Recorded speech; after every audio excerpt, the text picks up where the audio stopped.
Hello, my dear students. A very warm welcome to Class 12 Grooming Education. This is your educator Sakshi Dua. तो यहाँ पर बेटा आज का सेशन होने वाला है बहुत ही स्पेशल। यस, बहुत ही स्पेशल सेशन होने वाला है। क्यों आज का सेशन इतना ज्यादा स्पेशल है?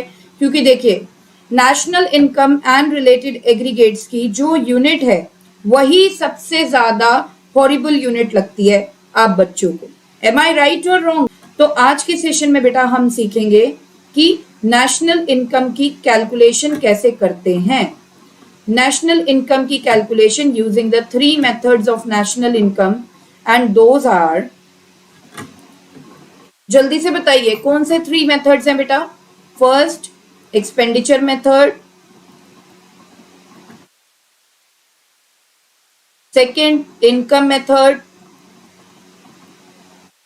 Third, value addition method.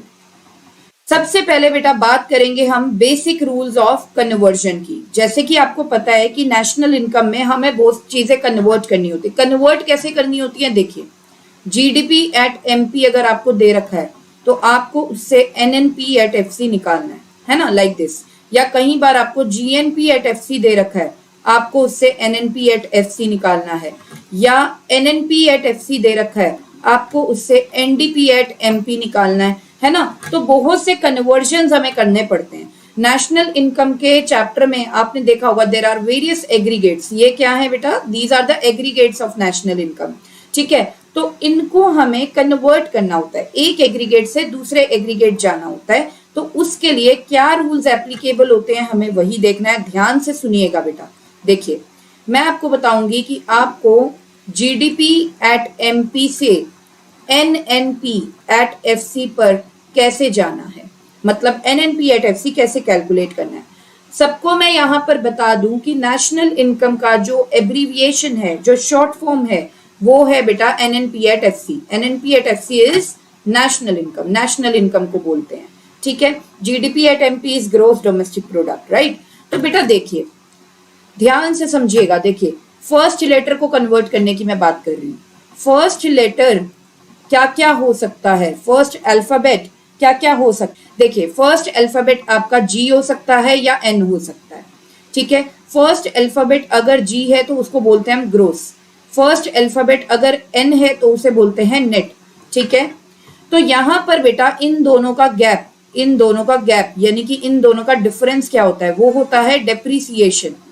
Gap का मतलब क्या है? मतलब बेटा अगर आपको ग्रोस से नेट पर जाना है, नेट से ग्रोस पर जाना है, तो आपको कौन सी आइटम को यूज करना होगा ग्रोस से नेट पर जाने के लिए या नेट से ग्रोस पे जाने के लिए? तो आपको यूज करना होगा डेप्रीसिएशन। अब बेटा डेप्रीसिएशन के अदर नेम्स भी याद रखने हैं, जो होते हैं consumption of fixed capital, consumption of fixed capital और करंट रिप्लेसमेंट कॉस्ट। तो ध्यान रखिएगा, जरूरी नहीं है बेटा डेप्रीसिएशन आपको डायरेक्टली क्वेश्चन में गिवन हो। ठीक है, वो इनडायरेक्टली अपने सिनोनिम्स के नेम से यानी कि अदर नेम से भी गिवन हो सकता है, जो कि है कंजम्पशन ऑफ फिक्स्ड कैपिटल और करंट रिप्लेसमेंट कॉस्ट। ठीक है, अब देखिए बेटा, अब ये तो मैम आपने बता दिया कि डेप्रिसिएशन को हम यूज करेंगे ग्रॉस से नेट पे जाने के लिए, नेट से ग्रॉस पे जाने के लिए। बट कैसे? देखिए बेटा, ग्रॉस क्या है? बड़ा कॉन्सेप्ट होता है और नेट होता है छोटा कॉन्सेप्ट। इसको ध्यान रखना। ग्रोस का मतलब होता है टोटल, टोटल में से जब कुछ माइनस करते हैं तो नेट आता है। तो इसीलिए ग्रोस होता है बड़ा कॉन्सेप्ट, नेट होता है छोटा कॉन्सेप्ट। तो आपको बेटा जिस पर भी जाना है, मतलब आपको जो भी कैलकुलेट करना है, लेट सपोज आपको नेट कैलकुलेट करना है, तो आप लेफ्ट हैंड साइड पर क्या लिखोगे? नेट लिखोगे। और जिसकी हेल्प से करना है उसे आप लिखोगे राइट हैंड साइड पर। तो मुझे ग्रोस से नेट पर जाना है, तो मैंने ग्रोस को कहाँ लिखा? राइट हैंड साइड पर। तो ग्रोस से नेट पर जाने के लिए आपको बड़े से छोटे पे जाना है। तो जब भी हमें बड़े से छोटे पे जाना होता है तो हम क्या करते हैं? बड़े में से माइनस करते हैं छोटे पर जाने के लिए। तो आप ग्रोस में से डेप्रिसिएशन को क्या कर दोगे बेटा? माइनस कर दोगे। ठीक है, टू गेट द नेट। और अगर आपको ग्रोस कैलकुलेट करना है तो ग्रोस को लिखोगे, आप ग्रोस का फॉर्मूला बनाओगे। नेट से कैलकुलेट करना है, नेट गिवन है, तो नेट में बेटा डेप्रिसिएशन को ऐड करेंगे, क्योंकि नेट होता है छोटा, छोटे से आप बड़े पे जा रहे हो, तो आप छोटे में क्या करोगे? ऐड करोगे कुछ ना कुछ। तो ये तो हो गया बेटा फर्स्ट लेटर कन्वर्ट। ठीक है, फर्स्ट लेटर को कैसे कन्वर्ट करना है। अब हम देखेंगे सेकंड लेटर। देखिए, जीडीपी एट एमपी लिया मैंने और एनएनपी एट एफसी लिया, है ना। तो आप देखिए बेटा, सेकंड लेटर जो होता है वो या तो डी हो सकता है या एन हो सकता है। सेकंड लेटर के कन्वर्जन की अब बात कर रहे हैं, डी या एन। अगर बेटा वो डी है तो वो होगा डोमेस्टिक, अगर एन है तो उसे बोलते हैं नेशनल। डोमेस्टिक का मतलब क्या होता है? इंडिया के अंदर अंदर। नेशनल का मतलब क्या है? इंडिया के अंदर भी, इंडिया के बाहर भी। तो मतलब बेटा बड़ा कॉन्सेप्ट क्या है? बड़ा कॉन्सेप्ट है नेशनल, और छोटा कॉन्सेप्ट क्या है? छोटा कॉन्सेप्ट है डोमेस्टिक। ठीक है, अब बात करेंगे कि हम इनको कन्वर्ट कैसे करेंगे मैम। देखिए बेटा, अगर आपको नेशनल कैलकुलेट करना है डोमेस्टिक से, तो इन दोनों का पहले तो गैप पता होना चाहिए। गैप है मतलब आप कौन सी आइटम को यूज करेंगे to convert domestic into national and national into domestic. तो वो है बेटा NFIA। NFIA stands for net factor income from abroad, net factor income from abroad. ठीक है, तो NFIA का यूज करना है आपको to convert domestic into national and national into domestic. देखिए अब करना क्या है, देखिए बेटा, अगर आपको नेशनल कैलकुलेट करना है डोमेस्टिक से, तो नेशनल को हम लेफ्ट हैंड साइड लिखेंगे क्योंकि इसका फॉर्मूला बनाएंगे। राइट हैंड साइड पे वो लिखेंगे जिसकी इंफॉर्मेशन से हमें नेशनल को कैलकुलेट करना है। तो डोमेस्टिक हमें गिवन है, डोमेस्टिक को हम यहाँ पर लिखेंगे। डोमेस्टिक छोटा है, हमें छोटे से बड़े पे जाने के लिए क्या करना होगा? छोटे में ऐड करना होगा ना बड़े पे जाने के लिए। लेट सपोज अगर आपको 8 से 10 पे जाना है तो 8 में क्या करोगे? 2 ऐड करोगे, राइट। तो बेटा डोमेस्टिक में आप NFIA ऐड करोगे टू गेट द नेशनल। अब डोमेस्टिक अगर हमें कैलकुलेट करना है फ्रॉम नेशनल, तो उसे क्या करना है? नेशनल में बेटा NFIA माइनस करना है, क्योंकि नेशनल बड़ा कॉन्सेप्ट है, बड़े से हम छोटे पर जा रहे हैं। तो नेशनल से डोमेस्टिक पर जाने के लिए आपको नेशनल में NFIA माइनस करना होगा, और अगर आपको डोमेस्टिक से नेशनल पर जाना है तो डोमेस्टिक में NFIA ऐड करना होगा। तो this is all about the second letter. अब हम बात करेंगे बेटा थर्ड लेटर कन्वर्जन की। आप साथ में रजिस्टर लेकर बैठ सकते हैं। थर्ड लेटर क्या होता है बेटा? देखिए P होता है और P ही रहता है, तो यहां पर कोई कन्वर्जन नहीं है। Third letter will remain P, जो कि क्या होता है? प्रोडक्ट होता है। ठीक है, अब बेटा बात करेंगे MP एंड FC को अगर कन्वर्ट करना है तो क्या करना है। देखिए बेटा, MP stands for market price, FC stands for factor cost. ठीक है, MP और FC का जो गैप होता है, मतलब जो आइटम यूज होगी बेटा इनको कन्वर्ट करने में, वो होगी NIT। NIT होता है net indirect taxes, net indirect taxes. ठीक है, अब बेटा आपको ये पता होना चाहिए मार्केट प्राइस और फैक्टर प्राइस में क्या चीज बड़ी है और क्या चीज छोटी है। मार्केट प्राइस बेटा बड़ा कॉन्सेप्ट होता है, फैक्टर प्राइस, फैक्टर कॉस्ट छोटा कॉन्सेप्ट होता है। ठीक है, तो अगर आपको मार्केट प्राइस कैलकुलेट करना है फैक्टर कॉस्ट से, तो आप क्या करेंगे? NIT को ऐड कर देंगे। ठीक है, क्योंकि आप छोटे से बड़े पे जाने हैं तो छोटे में ऐड करेंगे। FC अगर कैलकुलेट करना है आपको MP से, तो आप बड़े से छोटे पे आ रहे हैं तो आप NIT को माइनस करेंगे। ठीक है, तो ये हो गए हमारे बेसिक रूल्स ऑफ कन्वर्जन कि अगर हमें लेटर्स को कन्वर्ट करना है तो क्या करना होगा। अब बेटा एक बार रिकॉल करते हैं हम हमारे सारे कन्वर्जन्स। ठीक है, बेसिक रूल्स ऑफ कन्वर्जन, फिर मैं आपको बताऊंगी इसको अप्लाई कैसे करना है। ठीक है, ध्यान से सुनिएगा। देखिए सबसे पहले फर्स्ट लेटर की हमने बात करी, उसमें मैंने आपको क्या बताया कि अगर आपको ग्रॉस कैलकुलेट करना है नेट से, तो आपको डेप्रिसिएशन क्या करना होगा? ऐड करना होगा। डेप्रिसिएशन का अदर नेम भी मैंने आपको बताया, consumption of fixed capital and current replacement cost. अगर आपको नेट कैलकुलेट करना है ग्रोस से, तो आप ग्रोस में डेप्रिसिएशन को क्या करोगे? माइनस करोगे। ठीक है, to get the net. Second बेटा हमने बात करी सेकंड लेटर की, जो कि आपका D या N हो सकता है। D stands for domestic and N stands for national. तो अगर आपको बेटा डोमेस्टिक कैलकुलेट करना है नेशनल से, तो आप क्या करेंगे? नेशनल में NFIA माइनस करेंगे। और अगर आपको नेशनल कैलकुलेट करना है डोमेस्टिक से, तो डोमेस्टिक में आप NFIA को ऐड कर देंगे। ठीक है, थर्ड हमने क्या सीखा बेटा? MP एंड FC का कन्वर्जन। अगर आपको MP कैलकुलेट करना है FC से, तो आप NIT को ऐड कर दोगे FC में। अगर आपको FC कैलकुलेट करना है MP से, तो आप MP में NIT को माइनस कर दोगे। ठीक है, तो ये रूल्स हो गए हमारे बेसिक रूल्स ऑफ कन्वर्जन। इसे नोट भी कर लो रजिस्टर में। अब हम देखेंगे कि इनको अप्लाई कैसे करना है। देखिए बेटा, अगर आपको let suppose GDP at MP दे रखा है क्वेश्चन में, इट इज 10,000।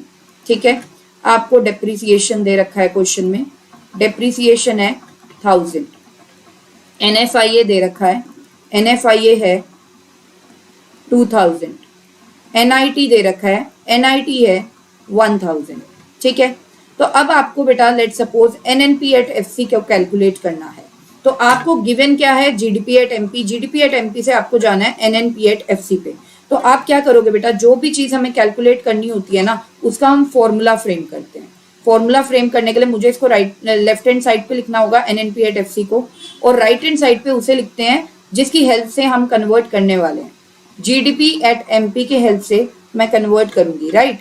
तो देखते हैं फर्स्ट लेटर, देखिए स्टेप बाय स्टेप चलना है। फर्स्ट लेटर क्या है, यहाँ पे ग्रोस है, और फर्स्ट लेटर यहाँ पे क्या होता है, नेट, राइट। तो आपको ग्रोस से नेट पे जाने के लिए डेप्रिसिएशन को क्या करना होता है, माइनस, तो मैं डेप्रिसिएशन माइनस कर दूंगी। अब सेकेंड लेटर को कन्वर्ट करेंगे। D stands for domestic, N stands for national. तो डोमेस्टिक से नेशनल पर जाना है तो NFIA क्या करेंगे, ऐड करेंगे। MP, P तो P ही रहेगा थर्ड लेटर, फिर MP stand for market price, and FC stands for factor cost. तो बेटा आपको मार्केट प्राइस से फैक्टर कॉस्ट पर जाना है, तो आप NIT क्या करोगे, माइनस कर दोगे, राइट। तो इस तरीके से बेटा आपने कन्वर्जन करना है। Now I will substitute the values. GDP at MP is 10,000, depreciation is given to us 1000, plus NFIA is 2000, minus NIT is 1000, तो आपका आ गया ये 10,000। ठीक है, so 10,000 is NNP at FC। Abbreviations note कर लीजिए। देखिए बेटा, नेशनल इनकम होता है NNP एट FC, ठीक है, ये अच्छे से पता होना चाहिए। डोमेस्टिक इनकम कई बार कैलकुलेट करने को आता है, और डोमेस्टिक इनकम होता है NDP एट FC। ठीक है, तो ये दोनों चीजें आपको पता होनी चाहिए कि नेशनल इनकम और डोमेस्टिक इनकम की एब्रीविएशन क्या है। क्योंकि देखिए बेटा, क्वेश्चन में आपको सिंपल ये देंगे कि calculate national income, calculate domestic income, तो अब आपको खुद ही पता होना चाहिए कि नेशनल इनकम की एब्रीविएशन क्या है और डोमेस्टिक इनकम की एब्रीविएशन क्या है। अगर आपको क्वेश्चन में बोला जा रहा है नेशनल इनकम कैलकुलेट करो, तो मतलब आपको कैलकुलेट करना है NNP एट FC, ठीक है। और अगर आपको बोला जा रहा है डोमेस्टिक इनकम कैलकुलेट करो, तो आपको कैलकुलेट करना है NDP एट FC। तो ये तो था बेटा रूल्स के बारे में, ठीक है। अब हम बात करेंगे, ये तो बेसिक रूल्स खत्म यहाँ पर। अब हम बात करेंगे कि जो हमने यूज किया NFIA मैंने आपको कब बोला कि कब यूज होता है। NFIA बेटा यूज होता है जब हमें डोमेस्टिक से नेशनल पर जाना हो, है ना। तो अब बेटा मैंने आपको बताया था, अगर आपको डोमेस्टिक से नेशनल पर जाना है तो आप क्या करोगे, डोमेस्टिक में NFIA ऐड करते हो टू गेट द नेशनल, और अगर आपको नेशनल से डोमेस्टिक पे जाना है तो आप नेशनल में NFIA को माइनस करते हो टू गेट द डोमेस्टिक। अब यहाँ पर ट्विस्ट शुरू हो चुका है, ध्यान से सुनना बेटा। NFIA की फुल फॉर्म क्या होती है, net factor income from abroad, ठीक है, net factor income from abroad.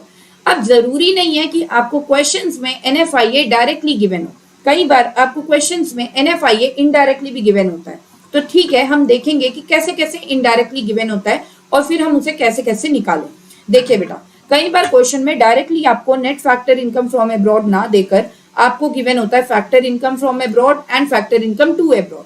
तो NFIA आपको खुद कैलकुलेट करना होता है, और NFIA का फॉर्मूला होता है factor income from abroad minus factor income to abroad, ठीक है।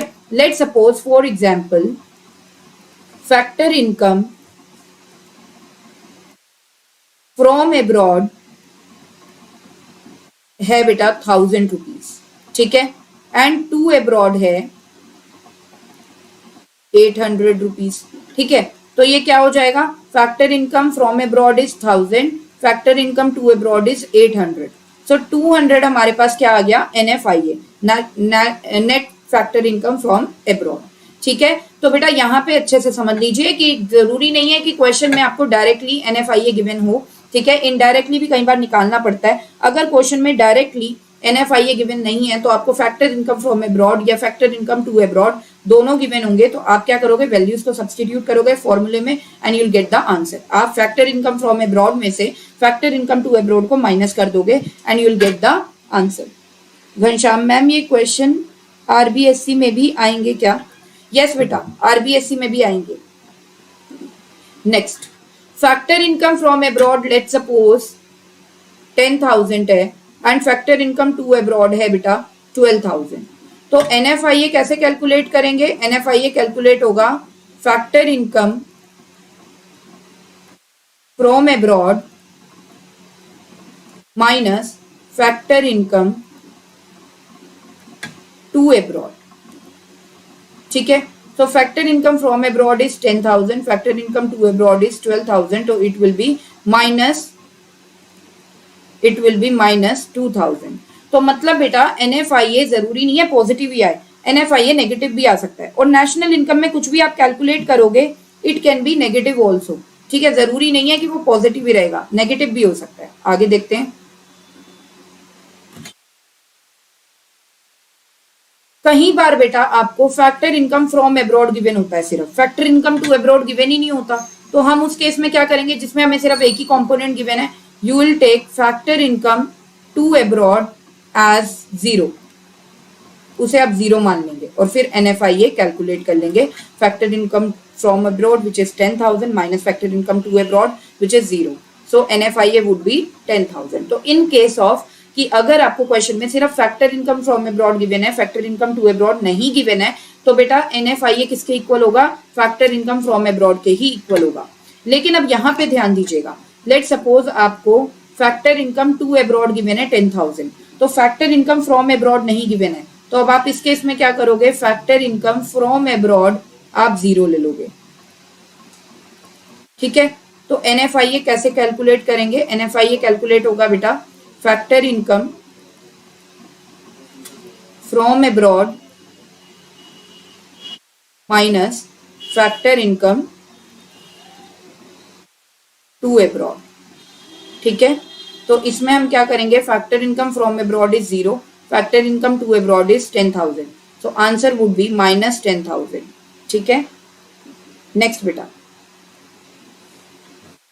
when factor income to abroad, when net factor income to abroad is given, ये बहुत ज्यादा टिपिकल क्वेश्चंस में आता है, ध्यान से सुनिएगा।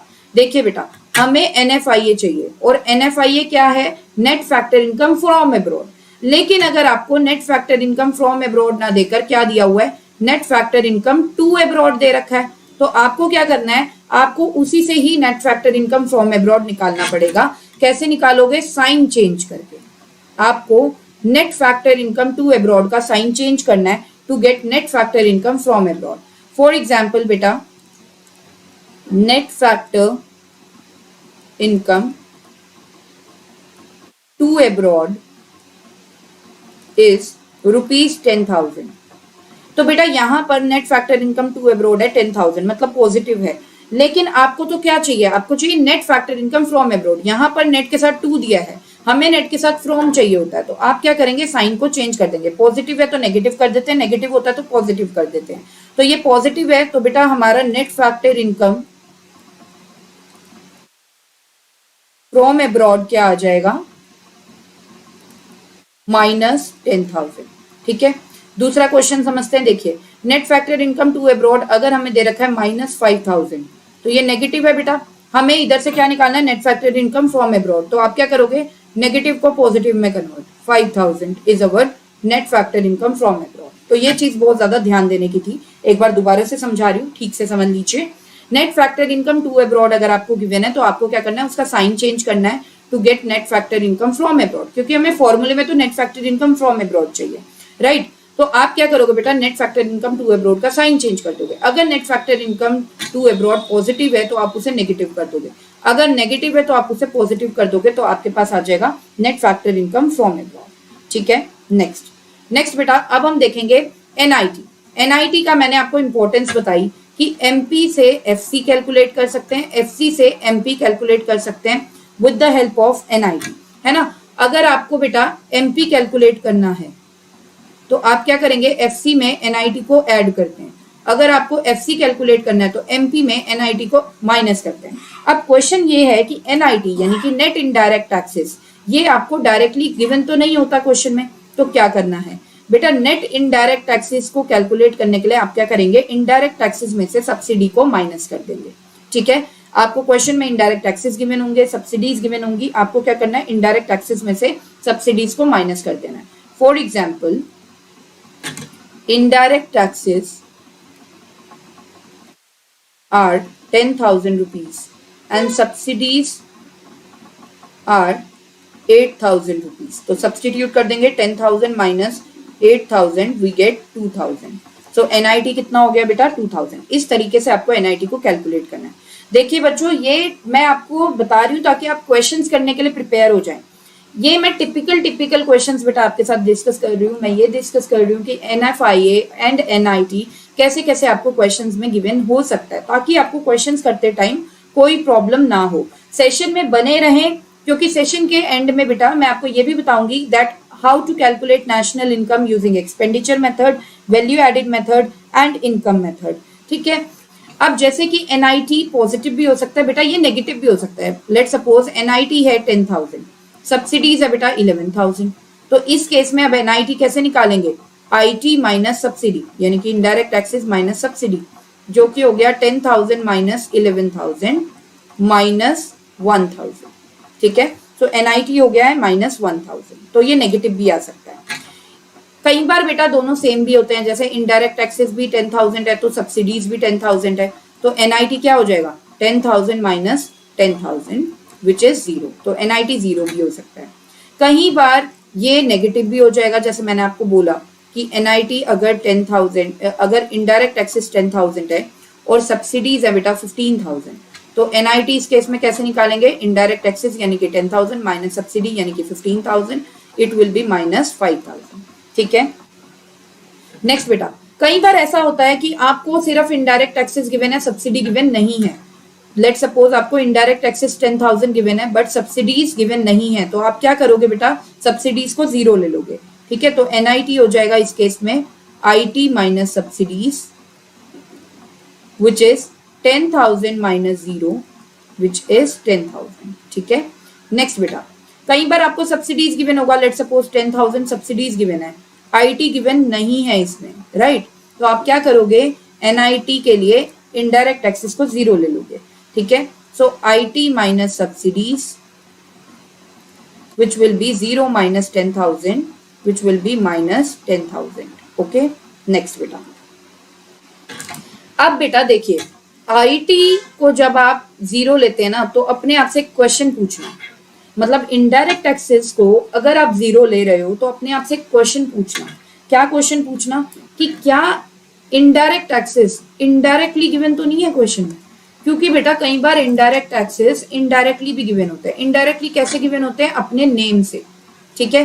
तो अब हमें ये पता होना चाहिए कि what are the direct taxes and what are the indirect taxes.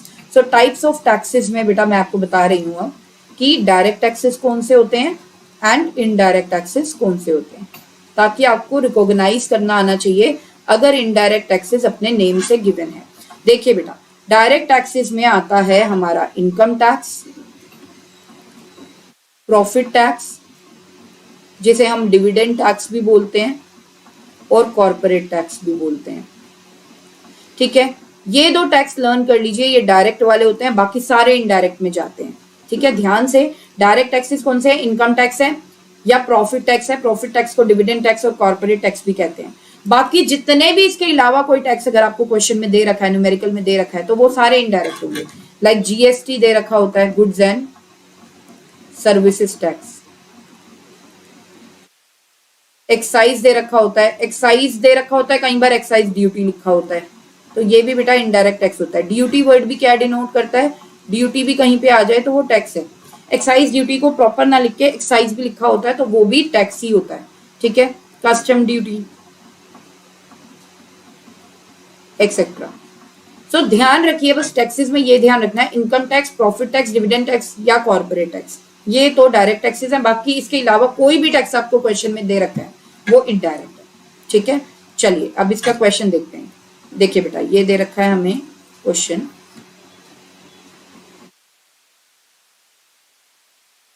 आपको क्या करना है? इसमें NIT कैलकुलेट करना है. ठीक है. NIT कैलकुलेट करना है. सब्सिडीज ये रहा, लेकिन मुझे इनडायरेक्ट टैक्सेस डायरेक्टली नहीं गिवन है, राइट. इनडायरेक्ट टैक्सेस कैसे गिवन है? अपने नेम से गिवन है. चेक करते हैं. चलिए बेटा, इनडायरेक्ट टैक्सेस देखिए, कॉर्पोरेट टैक्स मैंने अभी बताया डायरेक्ट टैक्स है, ignore. Excise duty indirect tax है, इसको लेना है। कस्टम ड्यूटी इनडायरेक्ट टैक्स है, इसको लेना है। जीएसटी इनडायरेक्ट टैक्स है, इसको लेना है। तो इनडायरेक्ट टैक्सेस में we are going to add custom duty, sorry excise duty plus custom duty plus GST. ठीक है, तो ये हो गया बेटा 40,000 प्लस 5,000 प्लस 4,000 विच इज 49,000। ठीक है, अब बेटा सब्सिडीज आपको गिवन है 2,000। तो बेटा अब हमारे पास एनआईटी आ गया, आईटी माइनस सब्सिडी। तो ये हो जाएगा 49,000 माइनस 2,000 विच इज 47,000। ठीक है, तो ध्यान रखना है बेटा, जब भी हम एनआईटी कैलकुलेट करेंगे तो इनडायरेक्ट टैक्सेस तो हमें इनडायरेक्टली गिवन हो सकते हैं, सब्सिडी हमेशा डायरेक्टली गिवन होता है। सब्सिडी अपने नेम से होगा, सब्सिडीज के नेम से या फाइनेंशियल सब्सिडीज के नेम से, one and the same thing. लेकिन इनडायरेक्ट टैक्सेस को जीरो लेने से पहले देख लेना कि इनडायरेक्ट टैक्सेस अपने नेम से गिवन तो नहीं है कहीं। ठीक है, चलिए नेक्स्ट देखते हैं। अब हम बात करेंगे बेटा हमारे मेजर पोर्शन पे। देखिए अब सेशन का मेन स्टार्टिंग है। ये तो हमने वो बातें करी जो आपको प्री रिक्विजिट नॉलेज चाहिए होती है कोई भी बड़ा क्वेश्चन करने के लिए, टिपिकल क्वेश्चंस पे ना अटको, तो हमने वो वाली सारी बातें करी। अब हम मेन आ रहे हैं methods of calculating national income. Saurabh बोल रहे हैं 47,000। यस बेटा 47,000 methods of calculating national income. देखिए बेटा majorly 3 methods are there to calculate the national income जो हम करने वाले हैं। देखिए सबसे पहले है इनकम मेथड, दूसरा है वैल्यू एडिड मेथड, तीसरा है बेटा एक्सपेंडिचर मेथड। ठीक है, ये 3 मेथड है, इनको अब हम 1 बाय 1 समझेंगे, सेशन में आराम से बने रहिए। ठीक है, चलिए बेटा सबसे पहले मैंने आपको बताया ये पता होना चाहिए नेशनल इनकम की एब्रीविएशन क्या होती है, एनएनपी एट एफसी। ठीक है, एनएनपी एट एफसी। चलिए सबसे पहले बेटा हम बात करेंगे एक्सपेंडिचर मेथड की। एक्सपेंडिचर मेथड को इनकम डिस्पोजेबल मेथड भी बोलते हैं, आउटले मेथड भी बोलते हैं, बट आप इसको इग्नोर कर दीजिए, सिर्फ ये ध्यान रखिए एक्सपेंडिचर मेथड, क्वेश्चन उसी से ही आता है। ठीक है, अब बेटा एक्सपेंडिचर मेथड के क्या स्टेप्स होते हैं to calculate the national income. देखिए एक्सपेंडिचर मेथड में सबसे पहले हमें जीडीपी एट एमपी को कैलकुलेट करना है। सबसे पहले क्या करना है, जीडीपी एट एमपी को कैलकुलेट करना है फॉर्मूला लगाकर। मैं आपको अभी बताऊंगी क्या फॉर्मूला होता है, ये मैं अभी सिर्फ स्टेप्स बता रही हूँ। सेकंड बेटा फिर आपको अपना जो बेसिक कन्वर्जन के रूल से जो मैंने आपको बताए उससे आपको एनएनपी एट एफसी कैलकुलेट करना है, यानी कि नेशनल इनकम। 2 स्टेप्स हैं एक्सपेंडिचर मेथड से नेशनल इनकम को कैलकुलेट करने के। सबसे पहला जीडीपी एट एमपी को कैलकुलेट करेंगे, फिर उसके बाद नेशनल इनकम को कैलकुलेट करेंगे which is NNP at FC. अब हम देखेंगे बेटा फॉर्मूला पार्ट। ठीक है, अब फॉर्मूले पार्ट को समझने के लिए ध्यान रखिए जीडीपी एट एमपी के 2 फॉर्मूले हैं जो दोनों आपको करने होंगे। देखिए सबसे पहले मैंने बताया आपको जीडीपी एट एमपी कैलकुलेट करेंगे, उसका फॉर्मूला है बेटा प्राइवेट फाइनल कंजम्पशन एक्सपेंडिचर। ठीक है, plus government final consumption expenditure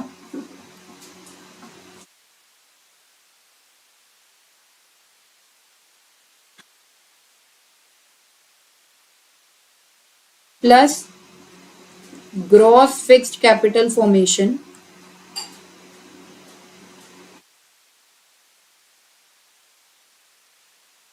gross fixed capital formation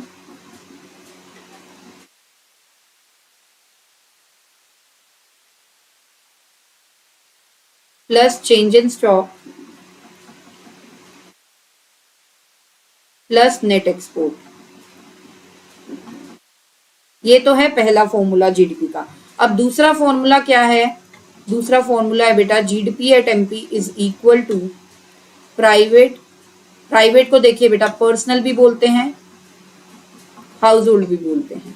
ठीक है, प्राइवेट फाइनल कंजम्पशन एक्सपेंडिचर या पर्सनल फाइनल कंजम्पशन एक्सपेंडिचर या house hold final consumption expenditure plus government final consumption expenditure plus gross capital formation, gross capital formation. Make sure capital formation को investment भी बोलते हैं। ठीक है, प्लस नेट एक्सपोर्ट।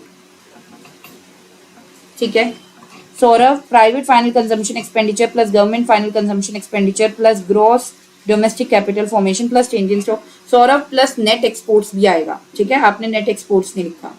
देखिए बेटा, अब यहाँ पर समझेंगे कुछ बातें। मैम आपने तो बता दिए दो फॉर्मूले जीडीपी एट एमपी के, लेकिन हमें कैसे पता लगेगा कि हमें कौन सा अप्लाई करना है? बेटा क्वेश्चन में देखना, क्वेश्चन में अगर कैपिटल फॉर्मेशन के साथ फिक्स्ड वर्ड गिवन है, ठीक है, ध्यान रहे, अगर कैपिटल फॉर्मेशन के साथ फिक्स्ड वर्ड गिवन है, ठीक है, तो फर्स्ट फॉर्मूला लगाना है। कैपिटल फॉर्मेशन को हम इन्वेस्टमेंट भी बोलते हैं, तो ध्यान रख लेना, कैपिटल फॉर्मेशन या इन्वेस्टमेंट के साथ फिक्स्ड वर्ड गिवन है तो फर्स्ट फॉर्मूला लगाना है जीडीपी एट एमपी को कैलकुलेट करने का, जो कि है private final consumption expenditure plus government final consumption expenditure plus gross fixed capital formation या ग्रॉस फिक्स्ड इन्वेस्टमेंट या ग्रॉस डोमेस्टिक कैपिटल फॉर्मेशन भी यही होता है, gross domestic fixed capital formation, ठीक है, या gross domestic investment, sorry gross domestic fixed investment, यही होता है, ठीक है, plus change in stock plus net export. तो ये वाला, अगर फिक्स्ड वर्ड नहीं गिवन है कैपिटल फॉर्मेशन के साथ या इन्वेस्टमेंट के साथ, तो सेकंड फॉर्मूला अप्लाई करना है, जो कि है GDP at MP is equal to private final consumption expenditure plus government final consumption expenditure plus gross capital formation plus change in stock, ठीक है। तो ये ओके, तो अब आपको अच्छे से समझ में आ गया होगा कि कौन सा फॉर्मूला कब अप्लाई करना है। देखिए अब सेकंड क्या करना है बेटा, सेकंड स्टेप क्या होगा, जीडीपी एट एमपी आपने कैलकुलेट कर लिया, अब आप एनएनपी एट एफसी को कैलकुलेट करोगे फ्रॉम जीडीपी एट एमपी। तो बेटा आपको अपने बेसिक रूल्स ऑफ कन्वर्जन की नॉलेज लगानी है, जो मैं आपको सिखा चुकी हूँ। ग्रॉस से जब नेट पे जाते हैं तो डेप्रिसिएशन माइनस करते हैं, डोमेस्टिक से नेशनल पर जाते हैं तो एनएफआईए ऐड करते हैं, पी ही रहता है, एमपी से एफसी पे जाते हैं तो एनआईटी क्या करते हैं, माइनस करते हैं। तो फिर हम ये फॉर्मूला लगाकर, ठीक है, एक्सपेंडिचर मेथड से नेशनल इनकम कैलकुलेट कर लेंगे।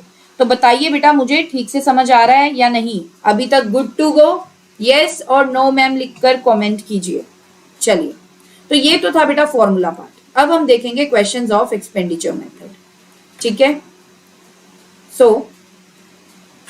एक्सपेंडिचर मेथड का सॉल्यूशन देखते हैं बेटा। देखिए हमें यहाँ पे नेशनल इनकम कैलकुलेट करना है, ये क्वेश्चन मुझे दे रखा है। मुझे सबसे पहले क्या करना होता है, जीडीपी एट एमपी निकालना है, लेकिन मुझे ये देखना है कि मुझे फॉर्मूला कौन सा अप्लाई करना है जीडीपी एट एमपी निकालने का।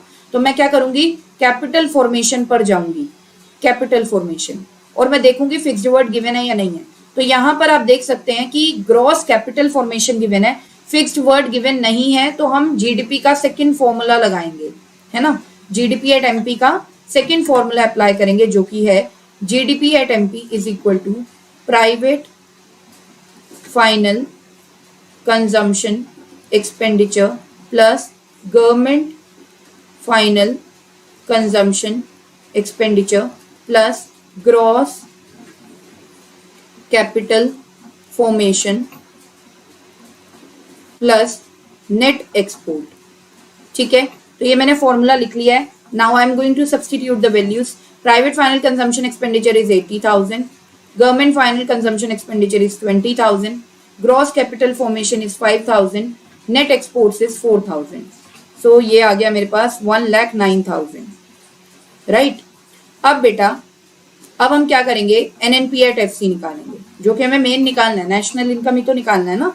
तो अब basic rules of conversion apply करेंगे, GDP at MP minus depreciation plus NFIA minus NIT, ठीक है।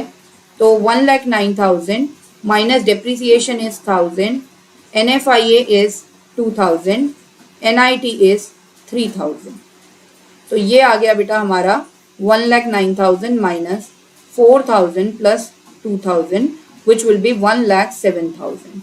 So national income is 1,07,000 rupees.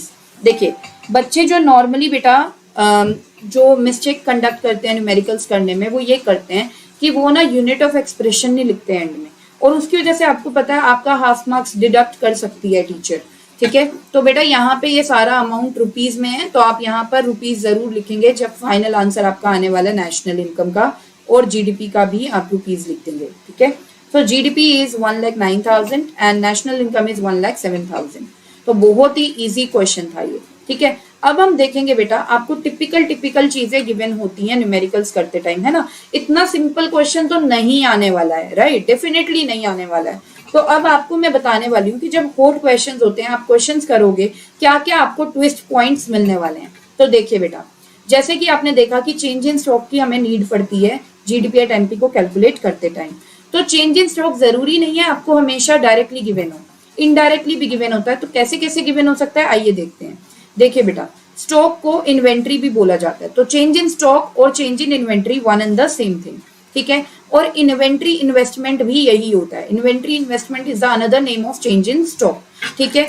और कई बार आपको इंक्रीज इन स्टॉक गिवन होता है, तो इंक्रीज इन स्टॉक बेटा आपका चेंज इन स्टॉक ही होता है, ठीक है। फॉर एग्जाम्पल, अगर आपको क्वेश्चन में गिवन है इंक्रीज इन स्टॉक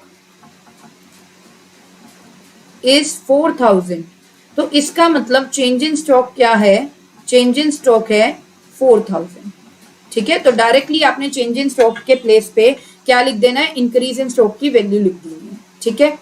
दूसरा बेटा, कहीं बार आपको डिक्रीज इन स्टॉक दिया होता है, इंक्रीज इन स्टॉक ना देकर क्या देते हैं, डिक्रीज इन स्टॉक, ठीक है, या फॉल इन स्टॉक। तो इसमें क्या करना है, देखिए बेटा, इसको हम डायरेक्टली चेंज इन स्टॉक नहीं लेंगे, क्या करेंगे, साइन चेंज करेंगे इसका। ये बहुत ज्यादा क्वेश्चंस में गिवन होता है, आपको डिक्रीज इन स्टॉक दे देंगे या फॉल इन स्टॉक दे देंगे, तो आप क्या करेंगे, उसका साइन चेंज करेंगे to get the change in stock. For example, decrease in stock आपको गिवन है 10,000, तो यहां पर ये पॉजिटिव 10,000 है, तो आप क्या कर दोगे, नेगेटिव 10,000, तो आपके पास आ जाएगा चेंज इन स्टॉक। तो साइन चेंज करना है बेटा डिक्रीज इन स्टॉक से चेंज इन स्टॉक निकालने के लिए। तो चेंज इन स्टॉक हो गया -10,000, ठीक है। और क्या देखना है, देखिए चेंज इन स्टॉक डायरेक्टली जरूरी नहीं है गिवन हो, कैसे गिवन होगा, चेंज इन स्टॉक का एक फॉर्मूला भी है जो आपको करना है, change in stock is equal to closing stock minus opening stock. तो कई बार क्वेश्चन में आपको क्लोजिंग स्टॉक दे रखा होगा, ओपनिंग स्टॉक दे रखा होगा, तो चेंज इन स्टॉक आप कैसे कैलकुलेट करेंगे, ओपनिंग स्टॉक में से, सॉरी, क्लोजिंग स्टॉक में से ओपनिंग स्टॉक को माइनस कर देंगे। बहुत से बच्चे कंफ्यूज हो जाते हैं, ओपनिंग माइनस क्लोजिंग है या क्लोजिंग माइनस ओपनिंग है। देखिए बेटा, C4 चेंज, C4 क्लोजिंग, तो क्लोजिंग में से ओपनिंग माइनस करना है, ठीक है। लेट सपोज क्लोजिंग स्टॉक है 10,000 और ओपनिंग स्टॉक दे रखा है 8,000, तो यहां पर आपका चेंज इन स्टॉक कितना आ गया, 2,000, ठीक है। तो इसको नोट कर लीजिए और अच्छे से समझ लीजिए। नेक्स्ट बेटा, नेट एक्सपोर्ट्स। अब जैसे कि आपने देखा जीडीपी एट एमपी को कैलकुलेट करने के लिए आपको नेट एक्सपोर्ट्स भी चाहिए, तो कई बार नेट एक्सपोर्ट्स भी आपको डायरेक्टली क्वेश्चन में गिवन नहीं होता है, तो आप कैसे निकालेंगे इसको, आप निकालेंगे एक्सपोर्ट्स माइनस इंपोर्ट्स करके, ठीक है। फॉर एग्जाम्पल, एक्सपोर्ट्स दे रखे हैं बेटा आपको 10,000 रुपीज, इंपोर्ट्स दे रखे हैं 8,000 रुपीज, ठीक है। तो आप नेट एक्सपोर्ट कैसे निकालोगे, 10,000 माइनस 8,000 विच इज 2,000, ठीक है। अब ट्विस्ट कहाँ आता है, ट्विस्ट वहां पर आता है जहां पर आपको नेट इंपोर्ट्स गिवन होते हैं क्वेश्चन में, लेकिन आपको फॉर्मूले में क्या चाहिए, फॉर्मूले में तो चाहिए आपको नेट एक्सपोर्ट। तो आप क्या करोगे, नेट इंपोर्ट्स का बेटा साइन चेंज कर दोगे to get the net export, तो आपके पास आ जाएगा net exports. For example,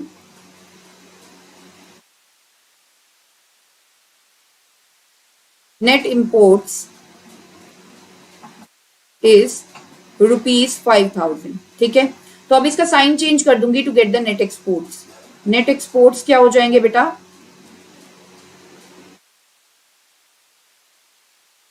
net exports width B -5,000, ठीक है। तो पॉजिटिव को नेगेटिव कर दो, नेगेटिव को पॉजिटिव कर दो। हरिओम बोल रहे हैं ma'am, one short video all chapters economics important question. बेटा इकोनॉमिक्स के इंपॉर्टेंट क्वेश्चंस हर एक चैप्टर के कंपार्टमेंट स्टूडेंट्स के लिए स्पेसिफिकली, आप हमारे थंबनेल पे भी देखोगे कि थंबनेल पे भी हमने मेंशन कर रखा है कि ये कंपार्टमेंट स्टूडेंट्स के लिए। कंपार्टमेंट स्टूडेंट्स को हमेशा सिलेक्टेड टॉपिक्स करने होते हैं, पूरे ओवरऑल टॉपिक्स नहीं करने होते हैं, तो हमने उस पर हर एक चैप्टर की वीडियो बना रखी है। तो आप हमारे चैनल पे सारी वीडियोस को चेकआउट कर लीजिए, जो भी लेटेस्ट वीडियोस है हमारी सारी की सारी बेटा कंपार्टमेंट की है इकोनॉमिक स्टूडेंट्स के लिए, और हर एक चैप्टर की बनी हुई है। तो आप हमारे चैनल से बिल्कुल प्रिपरेशन कर सकते हैं और बढ़िया से बढ़िया मार्क्स स्कोर कर सकते हैं, ठीक है। अगर आप चाहते हैं ना कि 80 मार्क्स में से मेरे आराम से 70 प्लस आ जाए, तो अगर आप थोड़ा सा डिटर्मिनिस्टिक होके हमारी वीडियोस देख लेंगे और नोट्स को लर्न कर लेंगे, तो बेटा आप देखना आप 70 प्लस भी स्कोर कर सकते हैं, हालांकि अभी सिर्फ 9 डेज बचे हैं। तो मैं तो ये कहूंगी वीडियोस तब भी इनफ है, तो उसको जाके देख लीजिए, क्योंकि बेटा स्पेसिफिकली वो कंपार्टमेंट स्टूडेंट्स के लिए ही वीडियोस है, तो हमने वो शॉर्ट वीडियोस बना रखी है, सारे इंपॉर्टेंट क्वेश्चंस कवर अप कर रखे हैं उसमें। ठीक है, चलिए, तो ये था ट्विस्ट पॉइंट कि नेट इंपोर्ट्स गिवन होता है तो हमें नेट एक्सपोर्ट कैसे निकालना है। चलिए नेक्स्ट बेटा, hidden way of determining depreciation. कई बार डेप्रिसिएशन आपको हिडन वे में प्रोवाइडेड होता है, डेप्रिसिएशन डायरेक्टली गिवन नहीं होता है। ठीक है, एक तो बेटा ध्यान रखना डेप्रिसिएशन का मैंने आपको सिनोनिम्स बताए हैं, क्या, कंजम्पशन ऑफ फिक्स्ड कैपिटल और करंट रिप्लेसमेंट कॉस्ट। ठीक है, अब डेप्रिसिएशन कैसे हिडन वे में गिवन होता है, देखिए बेटा एक्सपेंडिचर मेथड में कई बार आपको सेम चीज का ग्रोस गिवन होता है, like gross capital formation, same चीज का आपको नेट गिवन होता है, लाइक नेट कैपिटल फॉर्मेशन। तो सेम चीज का ग्रोस गिवन है, सेम चीज का नेट गिवन है, कैपिटल फॉर्मेशन का ही ग्रोस गिवन है, कैपिटल फॉर्मेशन का ही नेट गिवन है। तो लेट सपोज ग्रोस है 10,000 और ये है 9,000 नेट कैपिटल फॉर्मेशन।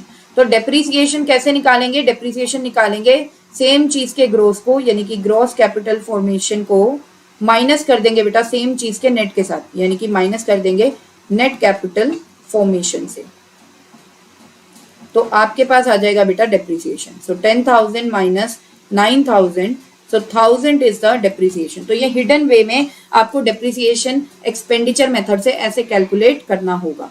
ठीक है, नेक्स्ट बेटा, net capital formation is given. कई बार आपको क्वेश्चन में नेट कैपिटल फॉर्मेशन गिवन है, लेकिन आपको पता है कि हमें तो ग्रॉस कैपिटल फॉर्मेशन चाहिए होता है जीडीपी एट एमपी को कैलकुलेट करते टाइम, है ना। तो आप क्या करोगे बेटा, नेट से ग्रॉस पे जाना है आपको, नेट से ग्रॉस पे जब हम जाते हैं तो हम डेप्रिसिएशन ऐड कर देते हैं। तो नेट कैपिटल फॉर्मेशन में आप डेप्रिसिएशन ऐड कर दोगे to get the gross capital formation. For example net capital formation बेटा आपको गिवन है 10,000, डेप्रिसिएशन गिवन है 4,000। ठीक है, आपको ग्रॉस कैपिटल फॉर्मेशन निकालना है, क्या करोगे, नेट कैपिटल फॉर्मेशन में से डेप्रिसिएशन ऐड कर दोगे। तो 10,000 प्लस 4,000 विच इज 14,000। तो ये आ गया बेटा ग्रॉस कैपिटल फॉर्मेशन, जो कि आपको चाहिए जीडीपी एट एमपी को कैलकुलेट करने के लिए। नेक्स्ट बेटा, अब हम करेंगे एक फुल फ्लेज्ड क्वेश्चन। ये एक टिपिकल क्वेश्चन है, ठीक है, जिसमें ऑलमोस्ट ये सारे पॉइंट्स आ जाएंगे जो मैं आपको समझा रही हूँ। ठीक है, तो ध्यान से देखना बेटा क्वेश्चन को।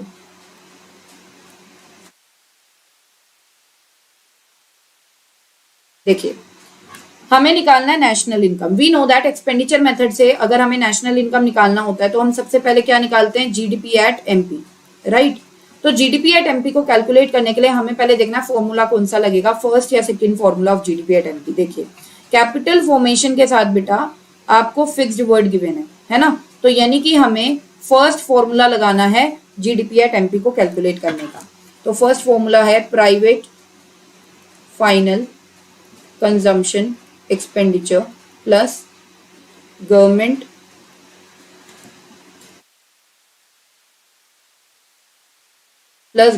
Final consumption expenditure plus gross fixed capital formation plus change in stock plus net export. ध्यान से समझिएगा बेटा, ये क्वेश्चन में मैंने ट्विस्ट पॉइंट्स ऑलमोस्ट जितने भी थे वो कवर अप करने की कोशिश की है। Private final consumption expenditure is 50,000 लिख दिया हमने directly, government final consumption expenditure is 20,000 ये भी लिख दिया, plus gross fixed capital formation. लेकिन हमें क्वेश्चन में क्या गिवन है, हमें क्वेश्चन में गिवन है नेट फिक्स्ड कैपिटल फॉर्मेशन, लेकिन हमें क्या चाहिए, हमें चाहिए ग्रॉस फिक्स्ड कैपिटल फॉर्मेशन। तो हम क्या करेंगे बेटा, नेट फिक्स्ड कैपिटल फॉर्मेशन में डेप्रिसिएशन को ऐड कर देंगे। डेप्रिसिएशन कितना दे रखा है हमें, depreciation consumption of fixed capital के नेम से गिवन है, जो कि सिनोनिम है, अदर नेम है डेप्रिसिएशन का। ध्यान रखिए, डेप्रिसिएशन हमें कैसे गिवन है, डेप्रिसिएशन गिवन है कंजम्पशन ऑफ फिक्स्ड कैपिटल के नेम से, ठीक है, जो कि अदर नेम है डेप्रिसिएशन का। ठीक है, तो बेटा अभी मैंने आपको बताया था ग्रॉस पे जाना है, किसी भी चीज का नेट गिवन है, हमें चाहिए ग्रॉस फिक्स्ड कैपिटल फॉर्मेशन। तो हम क्या करेंगे, उसके नेट में डेप्रिसिएशन को ऐड कर देंगे। नेट फिक्स्ड कैपिटल फॉर्मेशन हमें गिवन है, राइट। इसमें बेटा हम डेप्रिसिएशन ऐड कर देंगे to get the gross fixed capital formation. So 10,000 is the net fixed capital formation, consumption of fixed capital is 1000, so 11,000 is gross fixed capital formation. फिर change in stock, change in stock हमें directly given है 3000, given net imports given है -5000, है ना। और अभी मैंने आपको बताया था कि अगर आपको नेट एक्सपोर्ट्स निकालना है, नेट इंपोर्ट्स गिवन है तो साइन चेंज कर देंगे। तो यहाँ पर हमें नेट इंपोर्ट्स गिवन है -5000, तो नेट एक्सपोर्ट्स कितना हो गया बेटा 5000। तो आइए देखते हैं जीडीपी एट एमपी कितना है, 70,000, 81,000, 84,000, 89,000, तो इट इज 89,000। अब सेकेंड चीज हमें एनएनपी एट एफसी निकालना है, जो कि हमारा फाइनल स्टेप है। तो जीडीपी एट एमपी में माइनस करेंगे डेप्रिसिएशन, बेसिक रूल्स की नॉलेज लगा रही हूं मैं, जो मैंने आपको सेशन के स्टार्टिंग में समझा दी। तो minus depreciation plus NFIA minus NIT, तो GDP at MP is 89,000 minus depreciation is 1000, consumption of fixed capital के नेम से डेप्रिसिएशन दे रखा है। एनएफआईए इज, एनएफआईए में भी ट्विस्ट है बेटा, हमें net factor income to abroad given है, लेकिन हमें क्या चाहिए, हमें तो चाहिए net factor income from abroad, ठीक है। तो हम क्या करेंगे, net factor income to abroad हमें गिवन है, हमें चाहिए net factor income from abroad, sign change कर देंगे, मैंने बताया था। तो इट विल बी -2000, फिर माइनस एनआईटी, एनआईटी तो माइनस एनआईटी, एनआईटी कितना है बेटा, एनआईटी है 4000, ठीक है। तो अब हम वैल्यूज को देख लेंगे, 89,000 minus 3,000 minus 4,000, so it will be 82,000. So national income is बेटा 82,000. तो यहाँ पर होता है हमारा एक्सपेंडिचर मेथड ओवर। अब हम नेक्स्ट बात करेंगे बेटा इनकम मेथड की, ठीक है। तो इनकम मेथड से अब कैसे नेशनल इनकम को कैलकुलेट करेंगे, इनकम मेथड से ये देखेंगे, ठीक है। तो देखते हैं बेटा क्या स्टेप्स रहते हैं। सबसे पहले steps to calculate national income using income method. तो अब हम स्टार्ट कर चुके हैं हमारा इनकम मेथड। देखिए मैम ने बहुत ही जल्दी आपको एक्सपेंडिचर मेथड ओवर करा दिया है। अब हम आ चुके हैं हमारे इनकम मेथड पे। इनकम मेथड पे 2 स्टेप्स रहते हैं।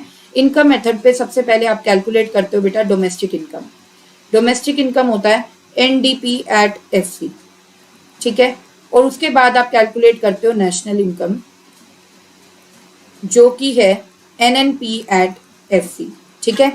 तो अब मैं आपको फॉर्मूला लिखवाती हूँ कि कैसे कैसे आपको करना है। देखिए सबसे पहले मैंने आपको बताया एनडीपी एट एफसी कैलकुलेट करना है आपको, यानी कि domestic income.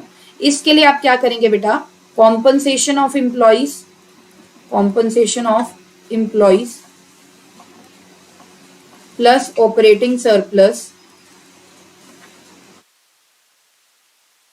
Plus mixed income of self employed, इन 3 चीजों को आप ऐड कर देंगे, ठीक है। तो आपके पास क्या आ जाएगा, आपके पास आ जाएगी बेटा डोमेस्टिक इनकम, ठीक है। क्या करना है आपको, compensation of employees, operating surplus and mixed income of self employed को ऐड कर देना है। You will get the domestic income, that is NDP at FC. Second thing, फिर आप अपना बेसिक रूल्स ऑफ कन्वर्जन की नॉलेज लगाओगे and you need to calculate NP at FC. तो आप क्या करोगे बेटा, एनडीपी एट एफसी में एनएफआईए ऐड कर दोगे, तो आपके पास क्या आ जाएगा, एनएनपी एट एफसी। तो बहुत ही सिंपल है इनकम मेथड, तो एक्सपेंडिचर मेथड से भी सिंपल है। नेक्स्ट बेटा चलिए अब क्वेश्चन देखते हैं। ये सिंपल सा क्वेश्चन हमारे सामने है कि आपको क्या कैलकुलेट करना है, you need to calculate the national income. तो हम सबसे पहले क्या करेंगे, एनडीपी एट एफसी कैलकुलेट करेंगे। इनकम मेथड में पहला स्टेप है एनडीपी एट एफसी कैलकुलेट करने का। फॉर्मूला है compensation of employees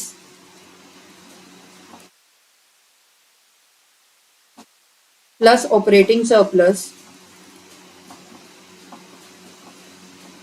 plus mixed income of self employed, mixed income of self employed,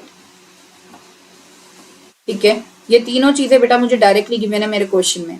80,000 is compensation of employees, 10,000 is operating surplus, mixed income of self employed is 5,000, so it is 95,000 NDP at FC. तो ये आ गया। आगे बेटा second, अब हम calculate करेंगे NNP at FC. NDP at FC में we will add NFIA, right. तो ये हो गया बेटा 95,000 plus NFIA is 5,000, so 1 lakh is national income, 1 lakh rupees is the national income.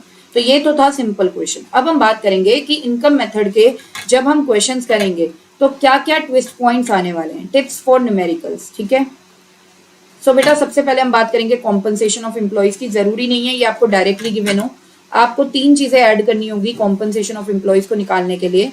Wages and salaries in cash, तो इसको निकालेंगे आप wages and salaries in cash plus wages and salaries in kind plus employers contribution to social security schemes. Social security schemes को SS schemes भी लिखा हुआ होता है।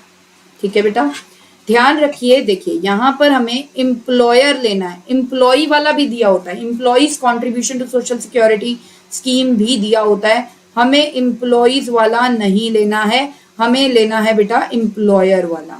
ठीक है, wages and salaries in cash, wages and salaries in kind कई बार अलग अलग गिवन होता है, कई बार इनका एक ही कॉम्बिनेशन गिवन होता है, that is wages and salaries, ऐसा भी हो जाता है कई बार, या सिर्फ इन कैश गिवन होगा, इन काइंड गिवन नहीं होगा। तो अगर इन तीनों में से कोई एक आधी चीज नहीं भी गिवन है तो टेक इट 0। चलिए second, operating surplus. Operating surplus भी बेटा कई बार हमें डायरेक्टली गिवन नहीं होता है। ठीक है, तो आपको क्या करना है, आपको करना है इसको rent plus interest plus profit plus royalty, ये 4 चीजों को ऐड करना है to get the operating surplus. ठीक है, तो अब यहां पर बेटा rent interest and royalty directly given होगा क्वेश्चन में, अगर नहीं गिवन है तो टेक इट 0। लेकिन प्रॉफिट के मामले में आपको थोड़ा कॉन्शियस रहना है, प्रॉफिट को 0 नहीं लेना। प्रॉफिट अगर आपको डायरेक्टली गिवन नहीं है तो वो इनडायरेक्टली जरूर गिवन होगा। ठीक है, तो वो कैसे गिवन होगा, आपको क्या करना है बेटा, कॉर्पोरेट टैक्स या जिसे हम प्रॉफिट टैक्स या डिविडेंड टैक्स बोलते हैं, ठीक है, ये लिखा होगा, plus dividend plus retained earnings. ठीक है, या इसको दिया होता है savings of private corporate sector के नेम से, या गिवन होता है बेटा अनडिस्ट्रीब्यूटेड प्रॉफिट्स के नेम से। ठीक है, तो इसको बेटा प्रॉफिट का भी फॉर्मूला इस तरीके से आप निकालेंगे। ठीक है, ओके, सो आगे चलते हैं बेटा, और क्या ट्विस्ट हो सकता है। देखिए mixed income of self employed को क्वेश्चन में मिक्स्ड इनकम के नेम से भी दिया हो सकता है, और जरूरी नहीं है मिक्स्ड इनकम आपको क्वेश्चंस में गिवन हो, नहीं गिवन तो टेक इट 0, क्योंकि अगर मिक्स्ड इनकम गिवन होगी ना तो वो अपने नेम से गिवन होगी, mixed income of self employed या फिर मिक्स्ड इनकम के नेम से। ठीक है, चलिए अब हम एक क्वेश्चन करेंगे इनकम मेथड का, फुल फ्लेज्ड क्वेश्चन जिसमें almost typical points covered up हैं। ठीक है, देखिए आपको नेशनल इनकम निकालना है यूजिंग इनकम मेथड, तो आप देखिए national income using income method निकालने के लिए हमें एनडीपी एट एफसी पहले निकालना होता है, और उसका फॉर्मूला होता है कॉम्पनसेशन ऑफ एम्प्लॉइज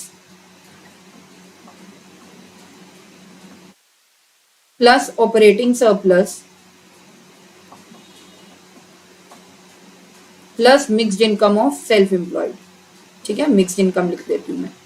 तो बेटा आप यहाँ पे देखिए कॉम्पनसेशन ऑफ एम्प्लॉइज आपको डायरेक्टली गिवन नहीं है, यानी कि सीओई डायरेक्टली गिवन नहीं है, तो अब मैं सीओई निकाल लेती हूँ। ठीक है, तो उसका फॉर्मूला हमने करा ना, wages and salaries in cash plus wages and salaries in kind plus employers contribution to social security scheme, to SS schemes, right? So beta now I am going to substitute the values. Wages and salaries in cash is 10,000, wages and salaries in kind देखिए 5,000 given है, employers contribution to social security scheme is 20,000, तो ये आ गया बेटा हमारा 35,000, compensation of employees is 35,000, तो ये मैंने निकाल लिया। अब ऑपरेटिंग सरप्लस भी डायरेक्टली गिवन नहीं है ना, तो आप क्या करेंगे, ऑपरेटिंग सरप्लस भी निकाल लेंगे। ऑपरेटिंग सरप्लस का मैंने आपको फॉर्मूला बताया क्या है, rent, interest, profit plus royalty, right. तो इन चारों को मैं ऐड कर दूंगी। देखिए इंटरेस्ट एंड रेंट एक साथ गिवन है 2000 plus royalty and profit. Profit given है बेटा, रॉयल्टी गिवन नहीं है, तो रॉयल्टी 0 ले लेंगे। प्रॉफिट के प्लेस पे 4000 मैं पुट कर दूंगी, 4000, रॉयल्टी के प्लेस पे 0, 6000 आ गया बेटा हमारा ऑपरेटिंग सरप्लस। मिक्स्ड इनकम हमें 1000 रुपीज दी है, तो ये हो गया हमारा 42,000। तो डोमेस्टिक इनकम आ गई। अब एनएनपी एट एफसी निकालेंगे। वो कैसे निकालेंगे? NDP at FC plus NFIA. तो एनडीपी एट एफसी है 42,000, एनएफआईए है बेटा, एनएफआईए डायरेक्टली गिवन नहीं है, है ना, तो आप क्या करेंगे, आप निकाल लेंगे NFIA factor income from abroad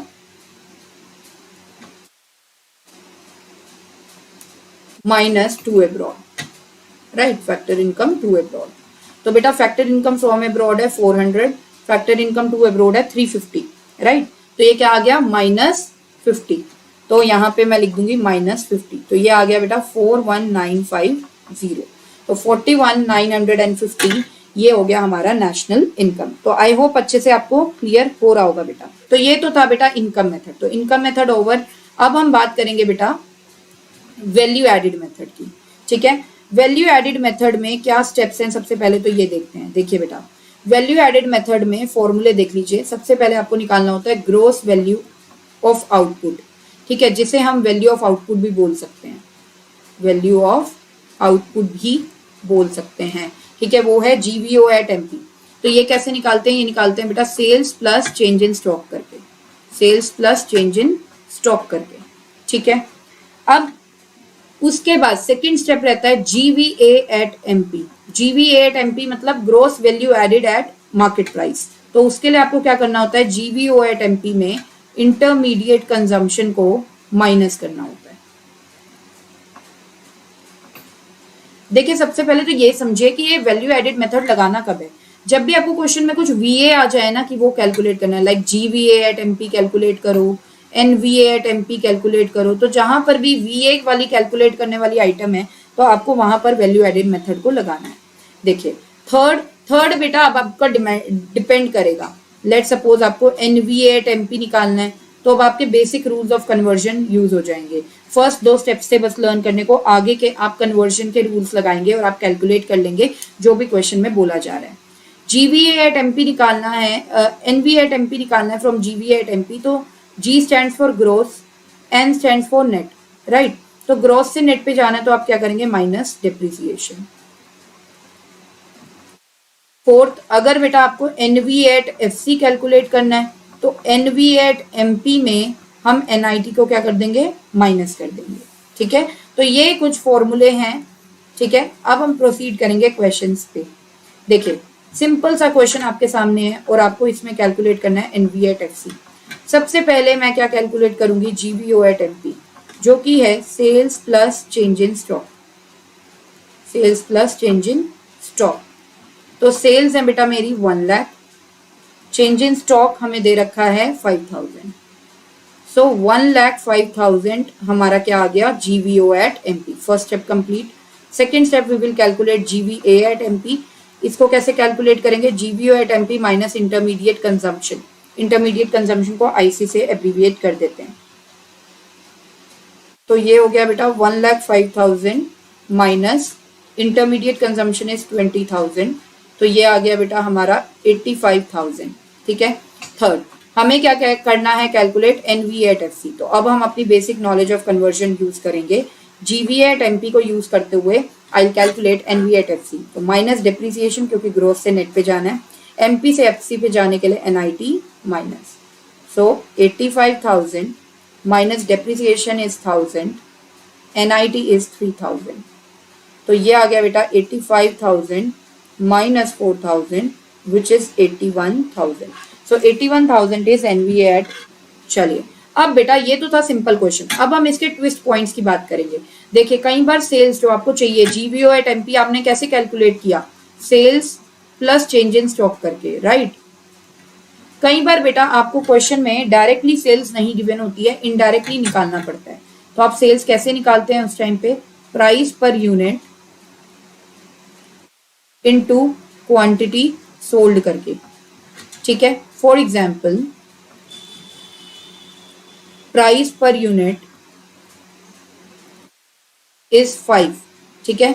number of unit sold, number of unit sold, और यू कैन से इसको हम आउटपुट भी बोल सकते हैं बेटा, या क्वांटिटी सोल्ड भी बोल सकते हैं, वो है 10।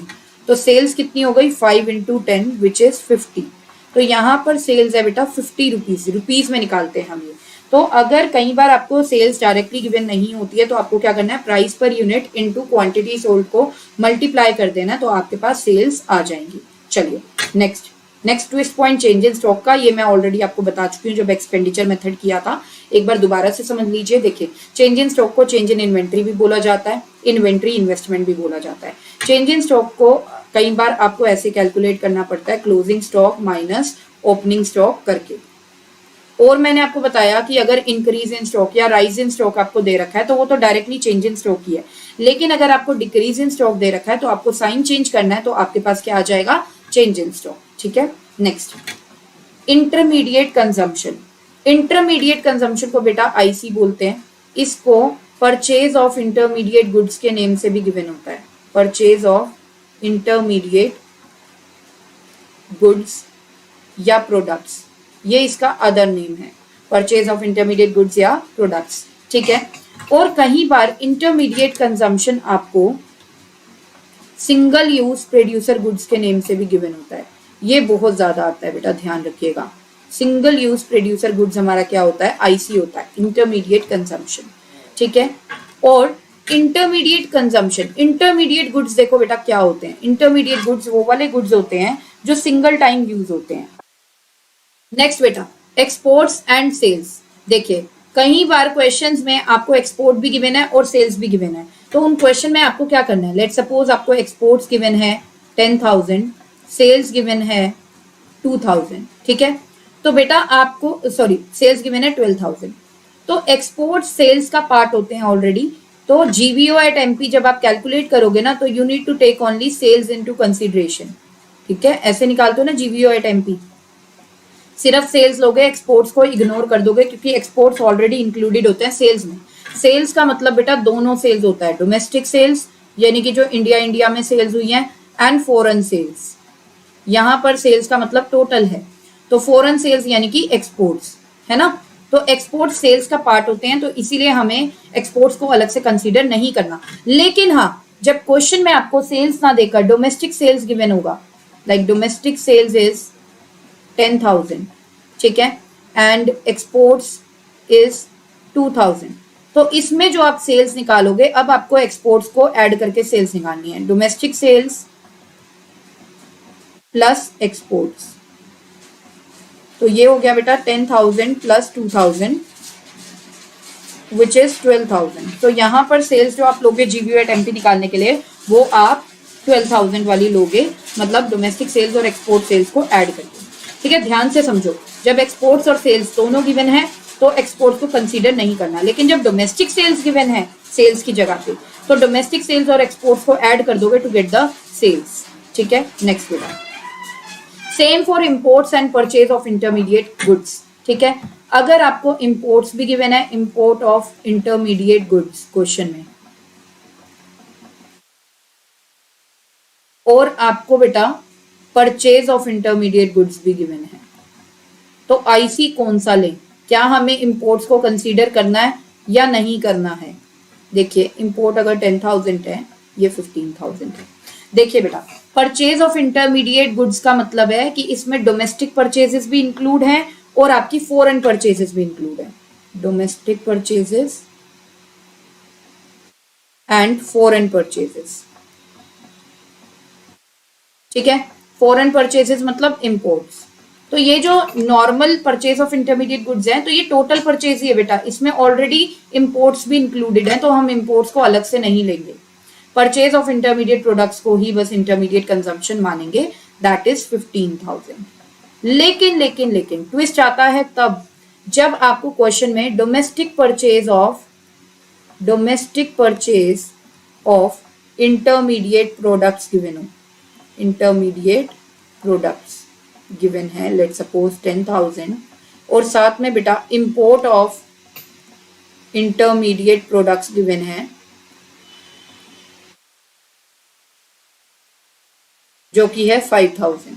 ठीक है, तो उसमें आप क्या करोगे बेटा, टोटल परचेजेस निकाल लोगे, यानी कि आईसी आपका आएगा दोनों को कंसीडर करके, क्योंकि डोमेस्टिक परचेज सिर्फ इंडिया के अंदर अंदर की परचेजेस हैं, राइट। तो उसमें हमें इंपोर्ट ऑफ इंटरमीडिएट प्रोडक्ट्स को ऐड करना पड़ेगा, 10,000 प्लस 5,000 विच इज 15,000।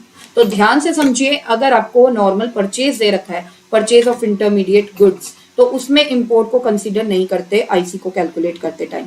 लेकिन अगर आपको डोमेस्टिक परचेजेस गिवन है, मतलब इंडिया के अंदर अंदर की परचेजेस गिवन है, ठीक है, तो उसमें आपको इंपोर्ट को ऐड करना होगा to get the intermediate consumption. चलिए next, hidden way of calculating depreciation. ये बेटा एमसीक्यू में अलग से भी आ जाता है कई बार।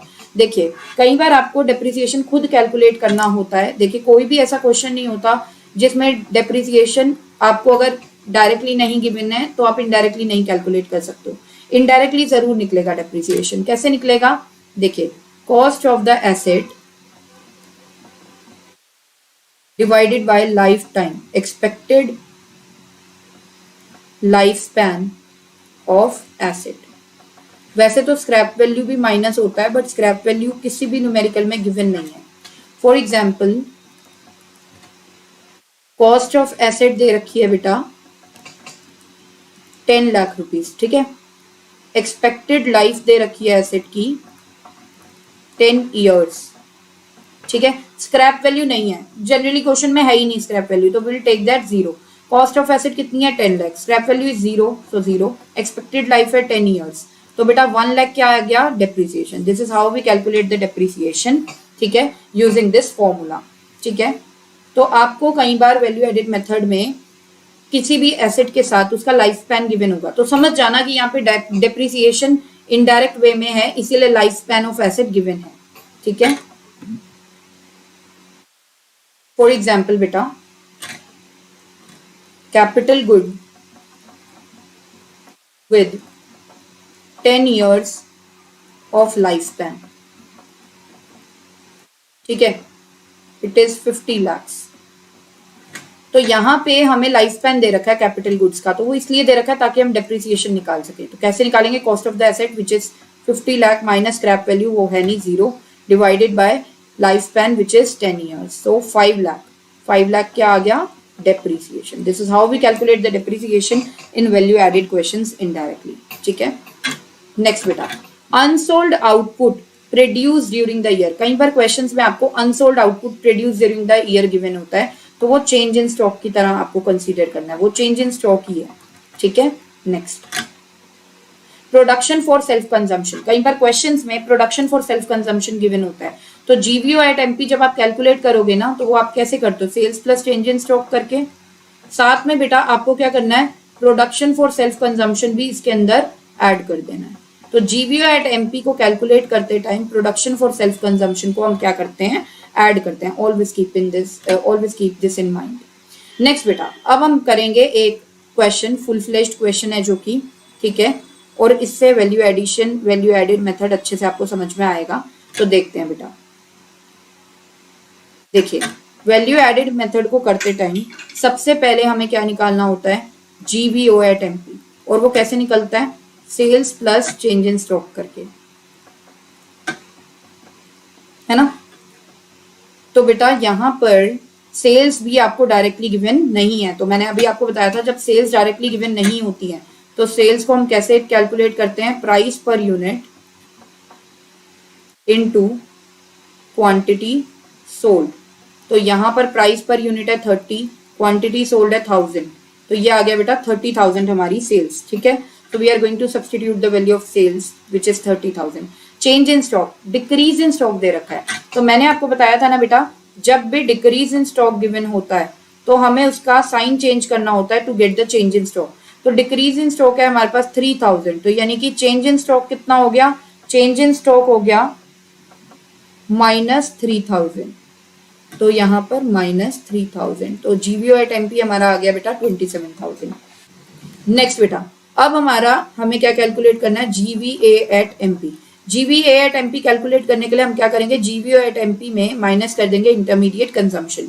सो जीवीओ एट एमपी है हमारा 27,000 माइनस इंटरमीडिएट कंजम्पशन का, अभी मैंने आपको बताया था अदर नेम क्या है, single use producer goods, right.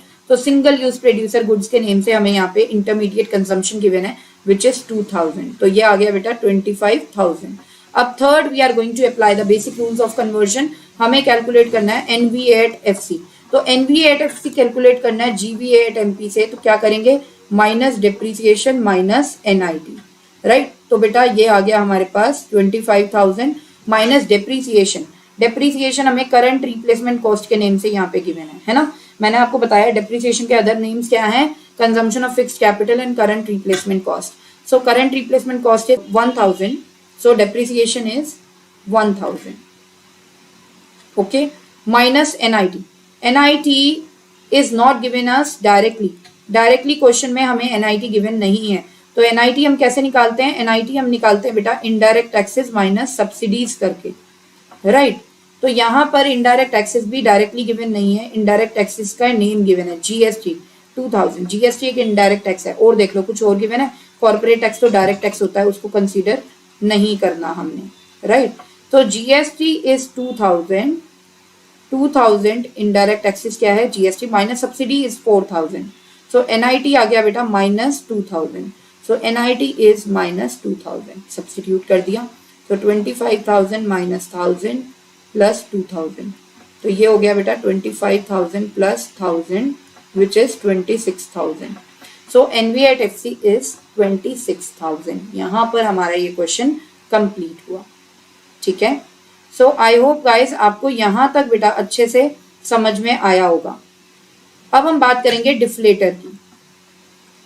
देखिए डिफ्लेटर का क्वेश्चन 3 मार्क्स में आ जाता है, ठीक है। किसी भी चीज का डिफ्लेटर निकालना है आपको, तो फॉर्मूला क्या है, उसके नॉमिनल को डिवाइड कर दो उसके रियल से और इनटू 100 कर दो। जैसे अगर आपको जीडीपी डिफ्लेटर निकालना है तो आपको क्या करना है, नॉमिनल जीडीपी को डिवाइड करना है रियल जीडीपी से और इनटू 100 कर देना है। अगर आपको एनएनपी डिफ्लेटर निकालना है तो आपको क्या करना है, नॉमिनल एनएनपी को डिवाइड कर देना है रियल एनएनपी से, इनटू 100 कर देना है, ठीक है। फॉर एग्जाम्पल बेटा